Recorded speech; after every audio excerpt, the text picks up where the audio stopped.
Should we get going, I guess? Well, thank you very much for coming. My name is Soto, and as you may know, I'm part organizer of this conference. I'm here with Joseph Zadeh, and we both work at Splunk UBA, User Behavior Analytics. And today we're going to talk to you about dynamic population discovery for lateral movement detection. And the way we're going to do this is obviously using machine learning techniques.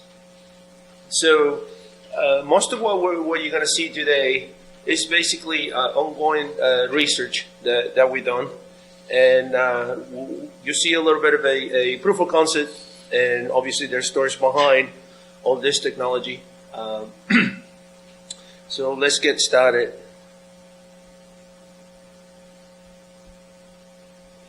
Did I just click? Okay.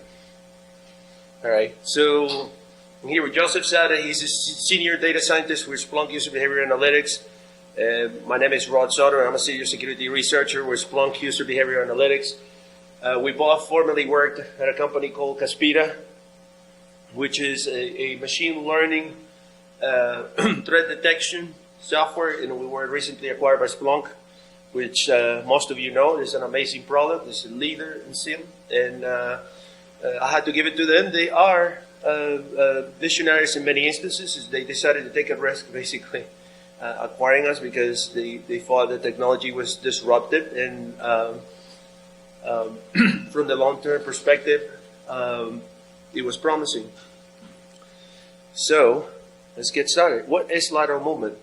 Lateral movement is a series of actions that are conducted after successful exploitation, attack, or infiltration in an organization's network that seeks to further reconnaissance and expand the reach of attacker by either gaining knowledge of internal network assets or actually accessing them.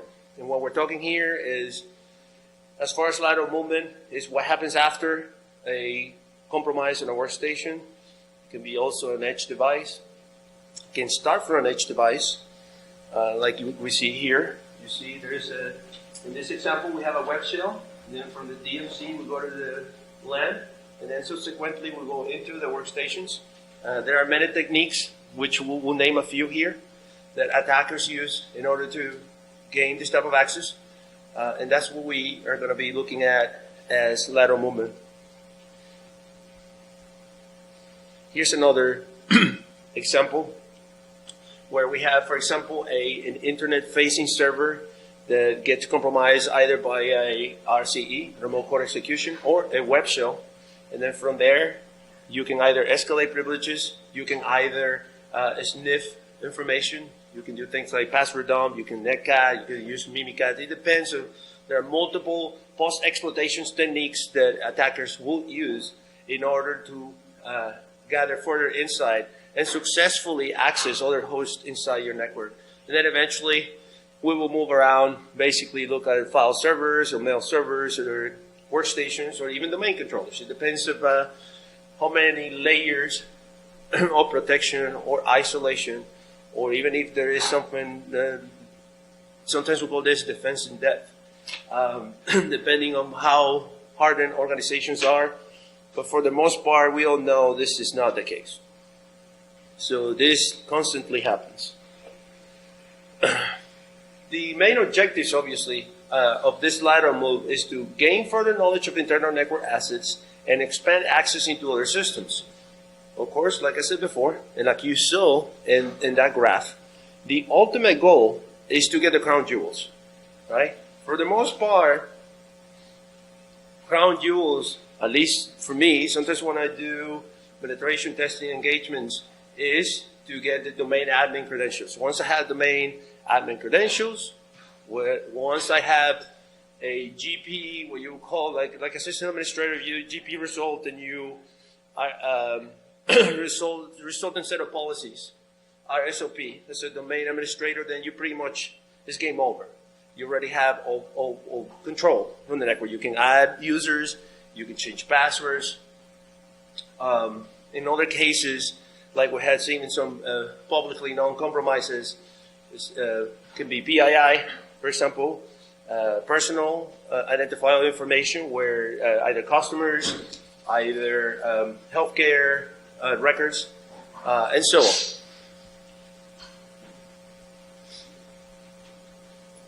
So some of the tools that we have seen as well that are usually used to attain and to pursue lateral move.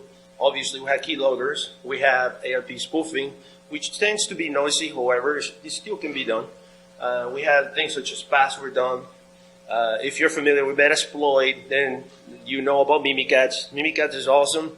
It pretty much allows you to, provided that you have enough privileges to pretty much crack the hashes and the password immediately, and then pursue things like pass the hash or pass the ticket. Then we have things such as PSExec. We have WMI PowerShell. PowerShell is becoming very popular as a post-exploitation tool. And then, of course, like I just said, the use of Metasploit. We have other things such as, obviously, RDP, SSH, and BNC. And it may sound maybe not feasible that you will use BNC. You will be surprised in how many times in the field we've been able to identify the use of BNC. Attackers sometimes don't even care. And for the most part, it's because they're not detected. And the longer they are not detected, the more, I guess, liberty they take into moving around. So, obviously, the use of exploits, multi-stage exploitation, post-exploitation tools, and things such as, like I said before, pass the hash, pass the ticket, and even brute force tools. Because if you're an organization where your password policies are weak, and you allow your users to have a 1, 2, 3, 4 password, then obviously you are just asking for it. So why is movement detection important? Lateral movement detection important? Well, let's talk about a little bit what we call the concept of dwell or the detection deficit. You guys probably read the recent report from Verizon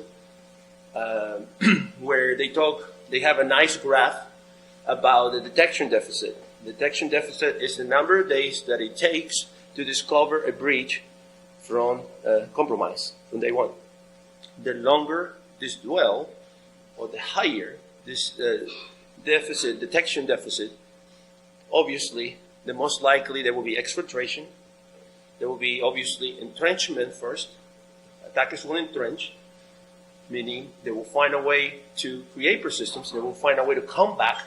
They will find a way to stay in the environment. And then subsequently, by the use of multi-stage exploitation or post-exploitation tools like the ones that I just showed you, they will be able to move around. And as they move around, they'll find stuff. And as they find stuff, they eventually will hit something that is very valuable.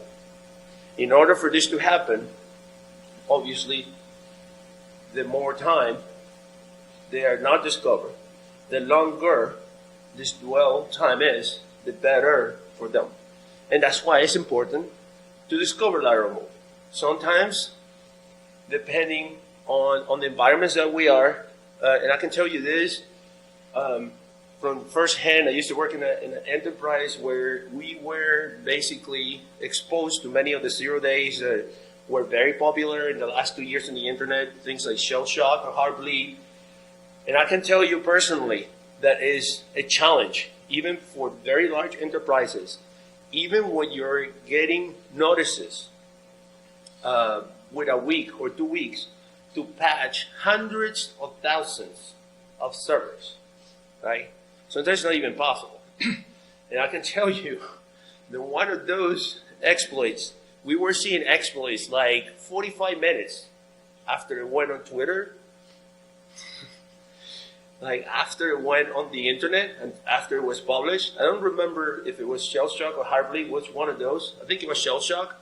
Like in less than an hour, we were already seeing attempts of attacks in the infrastructure. So this is, sometimes we have to deal with this type of situations where, to be honest, it may not be possible to prevent an actual compromise because we're exposed, right? So the rapid detection of lateral movement can reduce and contain, obviously, prevent further impact of a breach. And as you may also know, most of the times, what's the way that victims find out they've been compromised? Of course, it's called pacement, right? Yeah, it's called pacement, right? You find out a pacement. It's like instead of going to MITE or CSCB, you go to pacement, and you find your own PII in it, right? So it is important to obviously pursue the detection. The earlier we can detect, then we can contain and reduce the damage, right? Detection, obviously, on the lateral move enables the SOC, right, Security Operations Center, or Security Operations Department, as well as incident response, disaster recovery teams, to act in a more efficient manner, right? One of the things that we've been seeing lately, for example, is a host gets compromised by a payload. Can be Dridex or it can be SUS, and then comes the ransomware payload, right? So that ransomware payload is being served afterwards. The workstation or the host that has been obviously attacked gets compromised. And as you all know, the ransomware problem right now is horrible. Lots of Bitcoins, right, going back and forth. So obviously it's very important to know. Obviously, as we harden and get more efficient in detecting this type of movement, lateral movement, it will increase the cost and it will deter the attackers. Sometimes it's about a cost and deterrence. If the attackers perceive that the time and the skill and the resources that they need in order to compromise your organization is something that is challenging for them or is too costly for them, most likely they will walk away. They will go and find somewhere else. So, obviously, not only the attackers or the external, but the insiders as well.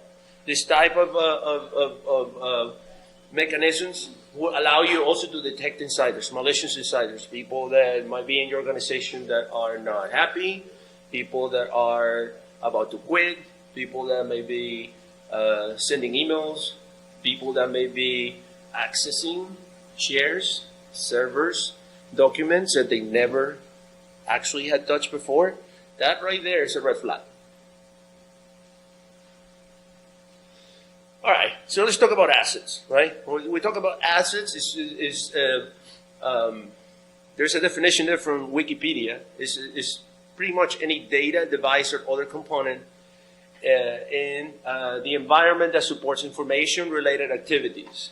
But basically, what we know is network servers, for example, routers, switches, databases, application servers, workstations, printers, and IoTs, right? So I was actually talking about this recently, where there's been cases where you are in these enterprises that are very hard to fortify, and then the IoTs or the devices in the actual meeting rooms are actually vulnerable. So by you being able to compromise the meeting room device that nobody looks at, but it's network enabled, they can move around. They can sniff traffic.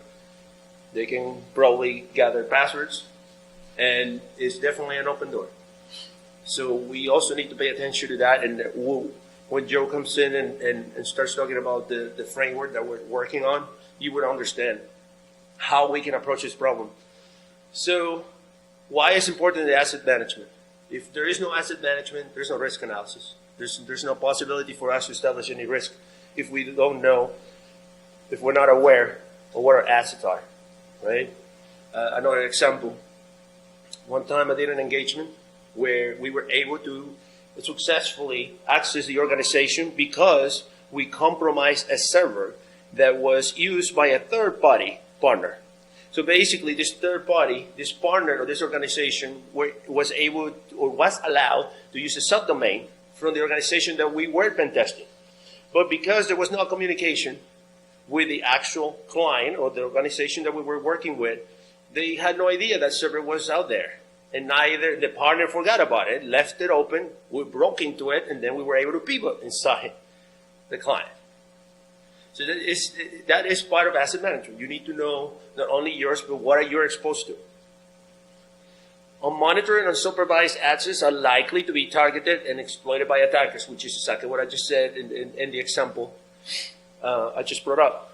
Lack of OS, application version patch level, and updates increases the risk of compromise. You don't know what you need to upgrade. You don't know what you need to fix if you don't know what you have, right?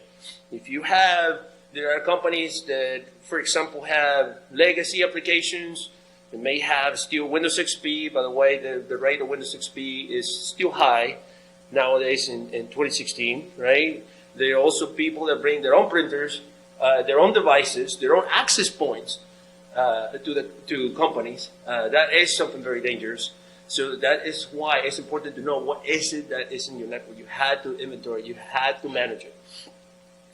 You also allows you to enable access management to resources inside the perimeter, because most likely what we're going to be focusing here inside the perimeter. And again, enables your security people, security operations, incident response, disaster recovery to identify and assess resources in case of an incident. So let's talk a little bit about practical machine learning for security. So here we go. Hi, I'm Joe. I'm just Rod's partner in crime. I work on a data science team.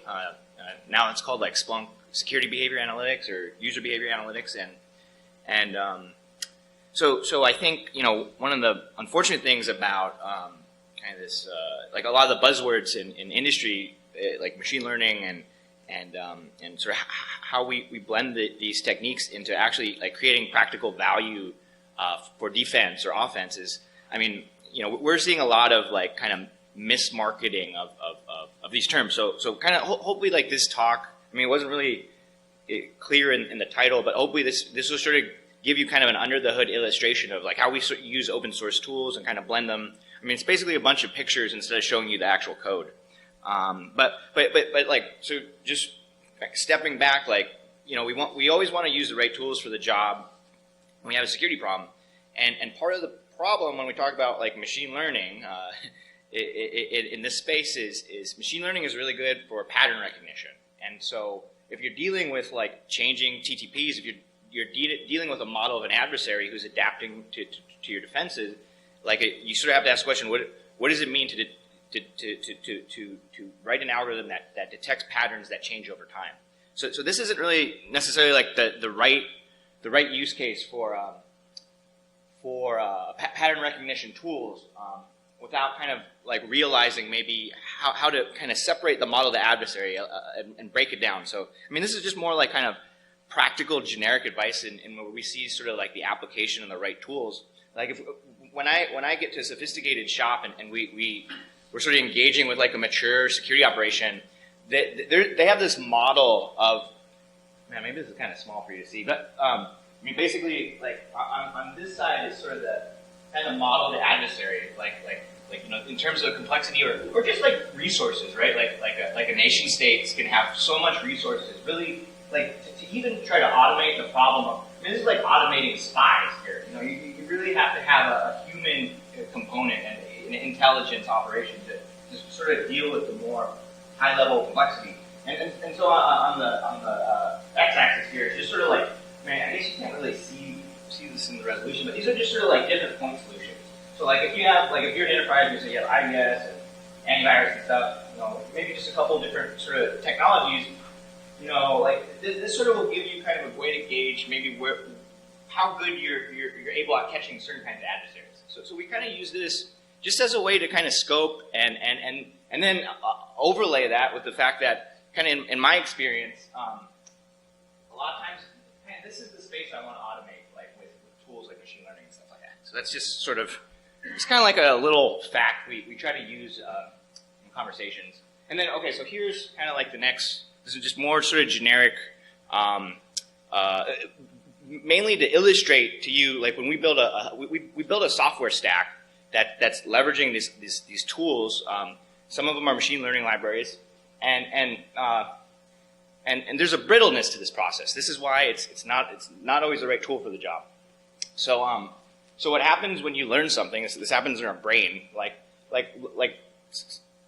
There's sort of an analogy between what it really means to learn something and what it means to compress something. And when you kind of look at, well, why is that?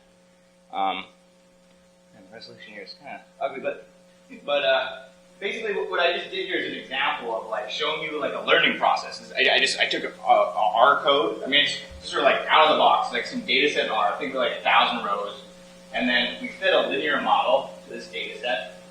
We're making some predictions, saying this data set's about cars, so we're saying the miles per gallon is sort of a linear function of weight, cylinders, size, and a couple other things. I mean, and basically when you train an algorithm, the output is you take this whole data set and you kind of get. I mean, there's metadata here too, but basically you get like a point, and this is the coefficient of the slope. So we've kind of thrown away all this information, and we sort of have a hash of a signal. And this happens in our brain too. That's why we don't we don't have to learn something as a lion every time. Otherwise, we like certain like survival instincts. You want to rely on the hash and not like having to learn something. So so actually, like just to maybe illustrate kind of like where we use this like in practice is actually this is like a set of domain names, and we had like incident responders label them good or bad, and we built a behavioral profile of the domain, and then we've trained. This is MLlib. I program a lot in Spark, and we trained a random forest on this data set essentially, and the challenge is when we build a product. So we build a stack to sort of automate this problem of learning and relearning. And when it comes to like dealing with an adversary, it turns out we have to build an API that's like pretty complex. So most machine learning applications, you don't even you don't really have to worry about this problem. But this is what's called we have to define as programmers what it means for a model to forget programmatically, what it means to remember, and what it means to relearn. So basically, we have a bunch of models that evolve in time, and we satisfy an API where we can basically compare them to each other and kind of know which one's the best. So that's just sort of I don't know, practical, just machine learning kind of, like I see it misappropriated a lot in industry. So we try to be practical about it and understand it is a brittle process with just one little tool for a much broader use case. And now we're going to kind of dive into the model itself, and we're starting a security quote with a Sun Tzu. Any security talk that starts with a Sun Tzu quote is probably not good. But all too often we forget the first rule of battlefield. The battlefield, the attacker can escape everything and cannot escape the terrain. Choose the terrain, use the terrain, and we win. So I grew up in a NOC. Like I was programming like HPUX like in the 90s. I was on a help desk, and I did a lot of layer 2, layer 3 racking and stacking, building like network management tools and stuff. I used to use MRTG a lot, and this was before like the big data revolution. So kind of what I learned a lot about. One thing is like the difference between routing and switching. Like because we lose visibility into the LAN in a large enterprise, like a lot of the lateral movement is really hard for us. I mean, without PCAPs of local area network traffic, there's sort of a loss of signal to really be able to like 100% accurately detect some of the things Rod was talking about. Especially if you have a lateral move on like a switch, like between two switches, and there's no, like the hosts are not even like, being routed anywhere for you to see kind of the sort of higher level traffic. And so kind of what we're going to describe here is just basically like what we built in code, and it's just like a model that is kind of targeting a couple of use cases, and so I'll get back to them. But basically, we're just kind of walk you through sort of the methodology here, and it's kind of just it's sort of easier. Like I try to put everything in pictures, so it's sort of easier to think like what we're doing just in terms of the flow. This isn't like UML or anything. But I tried to like just break down each one of the kind of components and just sort of illustrate kind of the open source nature of what we're doing. I mean, I used to do this for like as a consultant for like shops that were 50,000 users in size, or maybe probably the biggest one I did was like around 400,000 users. It was a really big data problem, like to sort of overlay a lot of these different flows. But if you're on the defensive side of things, I think this is sort of natural kind of maturation of what we saw the first gen SEM's doing, kind of what we're going to describe here. And if you're on like the offense side of things, I would expect more and more like sophisticated shops to be starting to use techniques like this, either in a product stack they buy, like something like we built, or just, I mean, I just used to do this like with MPPD SQL databases basically. So so instead of showing you code, I used Gephi. This is actual data. This is sort of the result of the model. Basically, what happens is there's a few steps. The first step is just take a bunch of data. There's no structure here, and then we perform an identity resolution, some fingerprinting processes. That's sort of all kind of described as basically color coding the graph, and then we have logic. It's essentially sort of very intuitive ways to describe what happens when like a relationship in the graph is going to change over time. And we're really kind of targeting some of these use cases. Like there's like a video a couple years ago by the CrowdStrike guys called Beyond the Indicator. It's pretty interesting stuff. I mean, it's talking about a lot of these next gen tactics we're seeing, where the malware operators, because the malware is in memory now, there's not going to be any beaconing once they're done. Like they push everything from the web shell, do their thing, and then like the tricks I used to use like 4 or 5 years ago to just build models to detect malware beaconing, like that tactic is slowly changing. And so this is one of the basically sort of the web shell problem that the way CrowdStrike describes it is sort of like one of the main use cases we're targeting here. So like just walking you kind of through the logic and what we do. Step one is basically we take a bunch of data for an enterprise. You can do this PCAP data, which is sort of the worst case scenario at scale. Typically flows, and my favorites are Palo Altos. So kind of show you some examples from Palo Alto data. And this is sort of like, I've had to do this in so many different cases. We built this as like a workflow in our stack, but I think any SEM I worked on, like that was like the great thing about using like the first gen SEMs is they kind of give you this normalization and this roll up for free. But we'll walk you through sort of like just kind of like what this means, identity resolution. There's one really cool thing I would point out if you guys haven't seen this. Kind of like this is a pretty, you have to be a pretty advanced shop to really be able to implement this. But there's this Unix paper that the Google guys, there's 2 papers that Google guys just put out, and it's based on this idea of inventory-based trust. It's pretty cool. Like check it out. But there's just different ways we can interface with an inventory system. If we don't have one, like worst case scenario, this is sort of what we have to do ourselves is kind of build some flow. So just the process of identity resolution itself is like, I mean, this is sort of the logic we have to implement, and it becomes really complex. Like we built a streaming solution, so we have a like live real-time ingest coming along with our Spark jobs, and it becomes like a really interesting computer like sort of an algorithmic question, like what do you process first? And when you're processing in real time, how do you resolve an identity? So like, let's just kind of walk you through.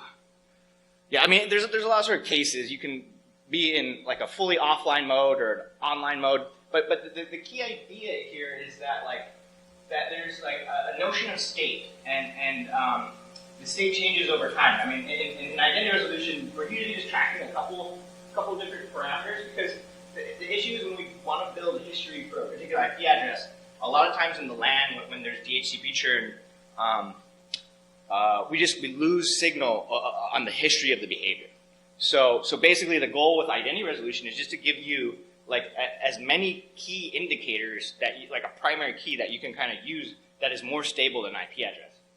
Like, and you can get pretty fancy with this. Like I was working with the EMC guys who were right after the RSA hack, and they were just building this whole identity resolution framework because the RSA hack happened over like a compromised VPN account, and so what they wanted to start doing is they even built like, they went one step farther and have some more tables that are probabilistic, so they're sort of fuzzy matching in the sense that they're using people's user agent strings. They're giving a confidence of what it means for a VPN user to be logged in, that's actually that person.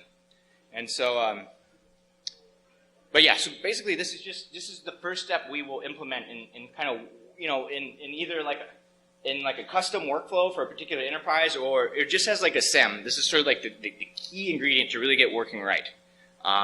So once we have the identity resolution in place, then we can start like leveraging kind of different levels of signal.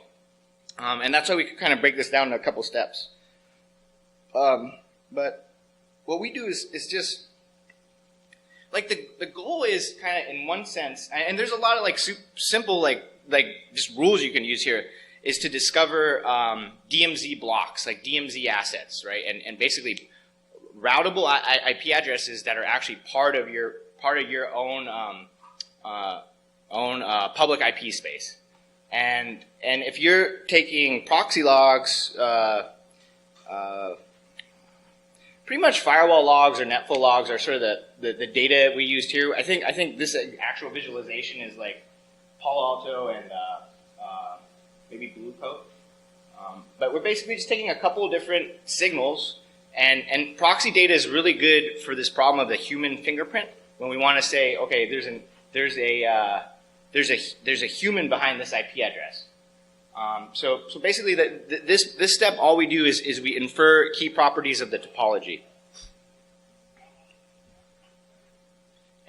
And there's just like, so these features are, I mean, so maybe I'll just kind of show you the output of some of the code. I mean, it's really simple stuff. Like if you've kind of studied graphs, like what we're kind of describing here is like the in degree or out degree of a node in a graph. Basically, how many edges are pointing to a node, how many edges are, and these edges are directed. And so I had to take some of these slides from like a PhD statistician's intern project. So like there's a bunch of math here, but don't even worry about it. More kind of what I want to show you is just basically what we're building in these steps is a bunch of tables like these that are per entity in the environment. And this gives you like, you'll see IP addresses like after you just do this simple step, it's like you'll see IPs that never talk to any routable IP address, so they have this only LAN presence. You'll see IP addresses with flows both from the DMZ and the LAN, and you can just start kind of getting a sense of like their importance. And the reason we need to do that is to start to First, what's the question? Oh, yes. I like where you're going with this, and one of the questions that I had immediately when you started talking about kind of connecting these as sort of vertices and flows inside a graph, are you using a graphical database storage store? Like, what kind of storage are you using that those could give you the same sort of technique to? Yeah, so we do have Spark under the hood. So we're actually using their library called GraphX, which I think just basically gives us like a free representation. And we get like once you get those libraries, you can do kind of sophisticated stuff. So we'll compute the page rank here. We'll basically throw a bunch of algorithms at it, but not all of them are like. It's more sort of mapping them to key properties and like how many I kind of want to add to these questions, like how many hosts talk to this IP, and sort of just mapping that down to it's like a little table, So we basically the output is a bunch of these things, and because this is a big data problem, so we're doing this sort of in parallel, like in sort of like a MapReduce type job. So that's basically step 2 is just discovering the topology, and then step 3 is actually kind of giving this this topology like color, and what that means is well the goal is really like if we had an inventory asset management system, ideally this stuff would be up to date. But when you start dealing with like large shops, like I was working in a healthcare environment, they have the shadow IT problem, and a big issue is like once you get to a certain size in healthcare, like people will plug in biomedical devices and all these IoT things, and you just like it's even when we had a really robust like inventory tracking service, we just get all these things that wasn't being logged in inventory. And so that's kind of like where I would start to play this game is like, well, write some SQL or write some code to sort of help just like kind of use your own data to add to add a little bit more signal here, and that's sort of like the power of kind of data-driven solutions in general is like you can't really get this telemetry without your own data. So what are we? And this is sort of thing where things can kind of get complicated, and in my experience, this really wasn't the right, like, we didn't use machine learning to discover these profiles. We just used like intuition and kind of studying like known servers in different environments, and we basically kind of build up a whole. I mean, in machine learning terms, we call it a feature vector, but it's basically like a bunch of tables. Like for each entity, you kind of get a bunch of like little like facts about like the graph properties and all these things, and over time, we can track those in day 1, day 2, day 3, and what we're tracking here in these sort of silly pictures I'm showing you is just a bunch of statistics. Some of the graphs are not so ugly. But basically, like these, I can't read anything here, but we're just like for each profile, like kind of the power of the big data approach is that I can sort of like just compare an individual profile to himself over time, or like, and we do this pretty much for everything. Is also sort of asking the behavior of a particular subnet or a particular kind of group. Compare the behavior of the individual to the behavior of the group, and try to see where there's commonalities and where there's changes, and it's just the way this sort of manifests is again just more like, in my experience, it's just sort of a different layer of data we're using. We're kind of using the application layer stuff to really give us a sense of like, if you're studying like Windows servers do MS update. So if you see an IP address that does MS update and has like a low out degree, like a low number of unique destinations, oftentimes those are like a certain kind of server profile. Whereas if you just look at IP addresses that have like much more non-uniform behavior over time in terms of the number of unique addresses they talk to changes, or maybe there's some the things that I like to look for. I don't remember if I put it in here. Oh yeah, like basically there's like a bunch of like little indicators that are like, unless it's like an admin on a server like doing Facebook chat or something, you'll kind of be able to see these two different profiles of people, sort of two profiles of asset classes. One's like a human and one's just like machine driven. And yeah, so this is actually kind of like, typically this is sort of a profile like something in sort of the Windows server land. If I just see this distribution plus a couple other things, I'm like, oh, okay. So this, intuitively, kind of this is sort of what we're overlaying a bunch of these statistics, and we're kind of basically just creating some rules right now to say when these things are fingerprinted as a Windows server, a Unix server. There is machine learning in the background. I don't think it's really that interesting. Like, I mean, it's sort of getting into the weeds, but we do have sort of a workflow that's kind of computing all these statistics. Like, you know, if you want to ask me afterward, please feel free. But it's like, oh, I hope I didn't like get too into the math there. And then one last trick is it's just, I mean, this wasn't really obvious to me until recently, like how valuable. I mean, we're seeing people with just net flows alone doing like a lot of interesting analysis. You know, basically, if you study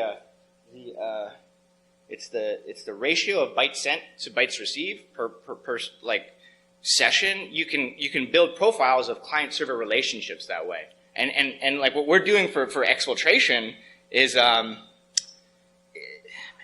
have one examples? I mean, basically, like what we're seeing when something gets popped with the web shell, or when a server changes its profile, like the client server relationship changes in terms of the bytes. Like there's really pronounced behavior if you can log the data at scale and kind of ask these questions in like a day-to-day sort of operationalized workflow. Yeah, so I mean, these are kind of like so basically the goal was to just build a bunch of these statistics to give us the ability to say when an IP or like an entity is something like a desktop, where we sort of have a fixed set of different things you know. But the key thing is, this is sort of the anomaly logic we kind of are working towards, and it's abbreviated in a funny way. But when we say you, we kind of just mean like something that was fingerprinted as a user, or like an end device, like a laptop or something. And then S is sort of more like a server asset. But the important thing what we're trying to look for is some of these relationships that are like, for instance, when we kind of build this profile up and we see like pass the hash or pass the ticket, oftentimes it manifests in sort of this strange like a desktop that talks to a laptop that's never even those subnets never talked before, or when we see like a web shell, like this is like the really interesting case. Like, this is sort of what we're after here. Is if we can just profile the DMP assets, the things in the perimeter that get penetrated, like once we kind of know what we're looking at, then it's super easy to catch when like they've created a new connection to something that they really aren't supposed to. And that's kind of the main goal is it's this beyond the indicator thing. So this is there's a Mannion talk or a CrowdStrike talk called Beyond the Indicator, and I think if you kind of spend some time seeing some of these higher profile attacks and how they're manifesting, like we're really after kind of in an automated way, like just finding some of these edges that are created that are new in the data, and so that's essentially like the workflow is just sort of walking you through all these steps, and basically the output is this thing. I mean, it's hard to visualize. Like I could have showed you more code, but I did all this with something called Gephi. So it's not like I had to kind of do this offline. But basically, this is sort of like the output of our different steps in a particular environment where I think there's like 25,000 users here. It's a pretty big one. So I mean that's essentially the workflow we're using. Yeah. Right. So. Starting like with that, basically trying to determine what's normal within some boundaries. Yeah, and building. I mean, also having like kind of predefined notions. Working with someone like Rod or like an actual expert who can kind of come back and the goal is really more like to think about in an environment like what do my servers talk like? Like, do most of my servers, because this can change per environment. So when we build a product, we have to do a lot of like extra stuff to sort of like handle like corner cases. But like when I was doing this like more as a consultant, where I just take like an arbitrary data set and we just start like, I mean, Palo Altos are sort of the best. It's kind of like cheating. If you have Palo Altos and we had it from data center to data center, so we would see sort of the east-west data center traffic, which is pretty important. Like, kind of comes back to the difference between routing and switching. Like if most of your flows are most of the data you're looking at is more on the perimeter and routed, then you might have to leverage PCAPs or something else to sort of come up with this profile. But basically, this is like we say like, oh, when we see this, maybe a couple other rules, this is most likely a Windows server in this particular environment, and that's kind of like how I would approach it is like working with him to validate that we're kind of taking the right. Like making sure that IT maps to like the algorithm. Right, so that's why the asset discovery and type of asset is so critical. Yeah, and it could get like super unbounded. So that's why we try to when I work on a big like biomedical or places with biomed devices, then we can start talking about like all these different asset classes, or we're talking about HVAC controllers and a bunch of these things that it was getting really granular, So. But I mean, I think the art, like to start, if you just get a fingerprint that tells you when something's behaving like a machine versus a human, like we basically use that as input into more than one analytic, and that's I think that's pretty achievable. Like given, I mean, we do it with just proxy data sometimes because you look at like Facebook stuff and like kind of cheat with social media. I mean, it's not like 100%, but it's one of these data-driven ways to get more signal. All right, so in conclusion, let's go here. Obviously, this type of approach, we're using machine learning techniques, as you seen previously, trying to learn to pretty much put together the the techniques and procedures of data science, machine learning, with the knowledge and experience of InfoSec professionals, which at times may present a challenge, because obviously the labeling of the data sometimes can be very challenging. So it's hard. And I can tell you this as the first person, as a researcher, sometimes to communicate with the data scientists it's almost like speaking a different language, right? So, most of us know Metasploit, and here's how I pass the hash, and here's how I create a multi-handler, and here's a client-based exploit, but they see data, see bytes. So I have to say, okay, wait a minute. When you see this type of bytes, that means there is metabrother there, right? And sometimes you can depend on signatures. We have amazing products such as PAN, for example, Palo Alto Networks, which they're very good at fingerprinting the applications. And sometimes we can depend on static signatures. And here's where this type of approaches help. Because most of the, in my opinion, flawed focus in the industry so far has been to be based in static-based signatures, such as the AV. And we all know what happens with AV. As soon as you obfuscate, repacket, or encrypt the payload, it won't be discovered. So obviously, there's still challenges to tackle, but this is definitely a valid way and procedure to move forward. We're also obviously establishing behavioral patterns that are based on data-driven, and we're trying to provide tools for detecting and predicting unusual, high-risk, and malicious behavior patterns. Obviously, not only in users or in assets, just like he said.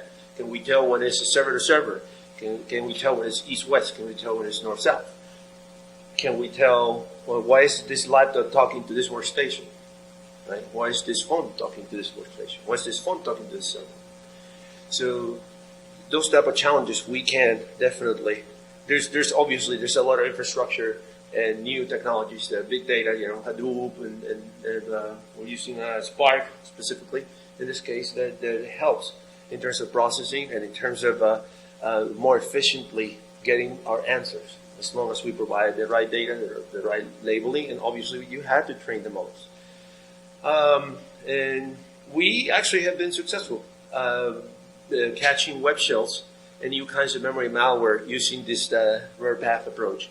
And I can tell you this without getting into specifics. There's been places where we have been able to catch customized, crafted exploits that no older device would have been able to catch, because they were customized. And we caught it because we apply a multiple multi-contextual approach and a behavior pattern that we have trained the model. So the model will tell you, oh, this looks like this might be this because I've seen it before, right? So this definitely is a battlefield enhancement, like we would say that, right? Yes, sir. I just had a quick question. A couple slides back, you showed Gatsby, and I guess we guys are dealing with showing, I guess you've done the artifacts for all of those, versus communication. Suppose you could do that with RGP also. Is there anything else that you guys would typically, any data you would ingest that you would want to look at visually from this perspective to try and identify versus communication or anything else like that? As far from the data sources, you mean? Yeah, like, so what other artifacts would you dump into? I don't know, Well, you can. Okay, that's a good question. It's a lengthy process, right? Because have you ever heard of an ETL? Extract, transform, load. It's a big data term. Yeah. Extract, transform, load, right? So you had to have ETL experts that basically can make sense of whatever data you're sending.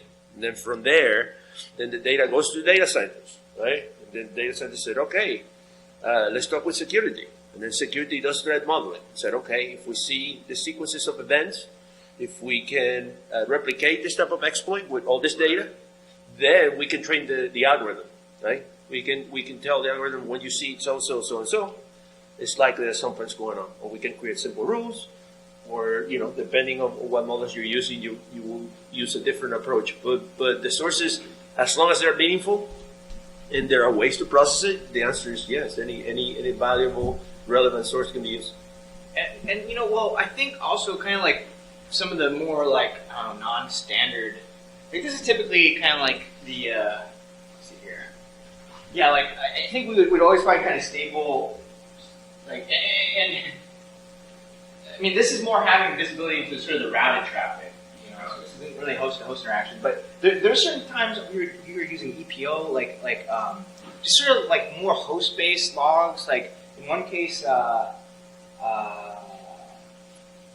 but you know, now I'm thinking about it. I think even when we were using EPO, it was more just to like help. Like it was another data set to do identity resolution because EPO had like the LDAP names for the you know, or any kind of antivirus or even the next gen Tanium stuff. We kind of more would leverage in this. I'm trying to think about like because your question was about visualizing like. And so with Gephi, you guys are looking for the outliers, right? Like, Yeah, well, it's more like that's kind of trying to illustrate also the sort of the algorithm, like the actual algorithm's evolution on like it's like a job that runs, right? And so we just don't have output in a UI.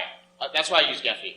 I like Gephi too. I was just curious what other kind of artifacts you guys would use.